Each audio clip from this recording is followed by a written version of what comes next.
Of Ghana is a Nigerian girl pleasure, bringing you political news in our channel, Ghanatube. As we are committed to bringing you all the happenings in Ghana, here are some of the recent happenings. Please watch. Elsewhere in Parliament today, the majority has added their voice to the raging debate on the declaration by the special prosecutor that the former finance minister Ken Ofori-Atta is a fugitive.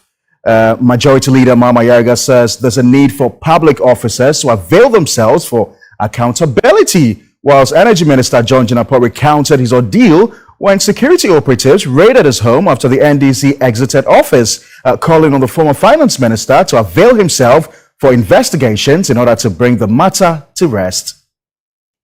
On that fateful day, when my house was raided by AK-47 wielding national security operatives, when they banged on my door, creating fear and panic, sending my 6-year-old child into a state of hysteria, into a state of fear.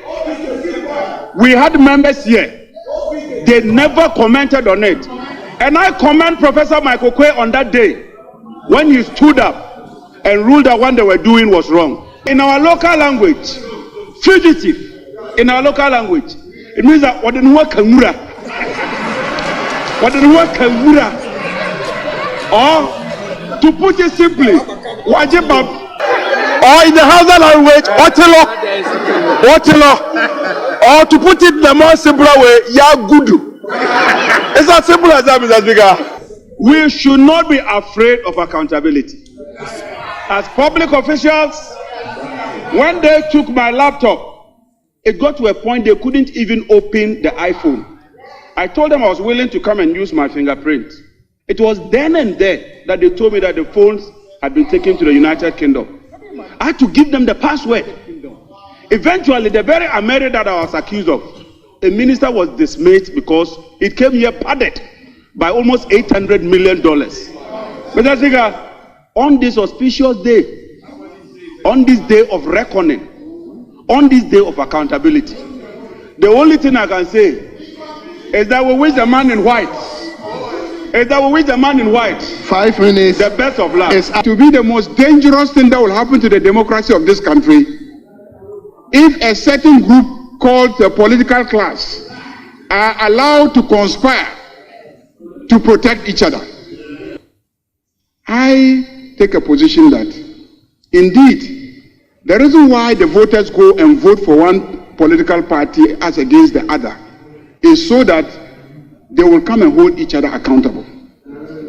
The day that we stop holding each other accountable, that will be the day the electorate will lose confidence in this democracy.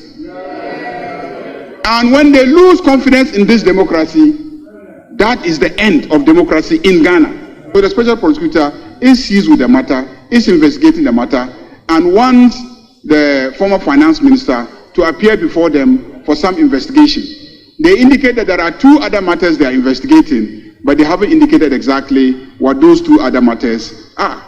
So, Mr. Speaker, let's be cautious not to make statements that will be prejudicial to the work of the special prosecutor. Many of the minority in Parliament have condemned the raid on the private residence of former Finance Minister Ken Ofori-Atta by security operatives. Members of the caucus believe the former Finance Minister is being witch-hunted by the current administration, a situation which may spell doom for Ghana's democracy. Express my profound concern to the formally condemn the recent action taken by the Office of the Special Prosecutor in declaring Mr. Ken Ofori-Atta a wanted fugitive. The basis for this declaration rests solely on the assertion that Mr. Ken Ofori-Atta has not responded to requests to appear before the OSP in person. The implication of this incident extends beyond the individual involved. They strike at the very heart of our nation's commitment to justice, accountability, and the rule of law. When institutions like the OSP deviate from their mandate and operate in a matter that appears arbitrarily, they jeopardize our collective effort to build a society based on fairness and respect for the rights of all citizens. My brother, you don't use soldiers to raise somebody's home in a democracy. Yes. We are not sending the right signal to our electorate. Mr. Speaker, the man has put the state on notice of his absence from the jurisdiction. To support this call in bringing sanity in the country, so that nobody will take advantage to unleash any violence on anybody.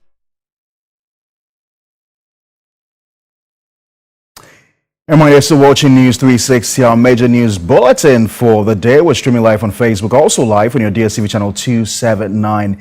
It's been very fluid today with a lot of spicy news coming through the day. I take you to the Office of the Attorney General because Dominic Ayene, who's Attorney General, has justified his decision to discontinue some high-profile political cases in court. Now, speaking at a press conference, he said he did not take the decision alone, but consulted widely, including the defense lawyers. I am owning up, fellow citizens, to stand by the professional decision I took that in my current position as Attorney General and Minister of Justice, and for that matter, the prosecutor in those cases, I was not going to suddenly recant my professional position and continue to prosecute the accused persons in those two cases. No new evidence has been presented to me upon assumption of office as Attorney General to cause me to abandon my professional convictions. As an aside, in any decent constitutional democracy, the disgraceful and unethical conduct of the former Attorney General, the Honorable Godfred Yebo Adame, in interfering with a key witness who also happened to be the second accused in the Atoforsen case, should have resulted automatically in a mistrial. But let us leave that for another day. Ladies and gentlemen of the media, the second reason why I dropped the charges in some of the cases, as I stated above, is that the charges were defective and upon careful scrutiny were filed against the promptings of plain common sense. The reason why I dropped the charges in some of the cases was that the evidence adduced so far fell significantly short of what was required to convict the accused persons, and yet the state pressed on with the prosecutions. In more news tonight, President John Mahama has suspended the rotational national celebration of Ghana's independence. This is in view of the cost of financial implications on the national coffers. Addressing the media in Accra, Minister of State in charge of communications, Felix Kwachofosu, says the last celebration in whole cost 15 million cedis and this cannot continue.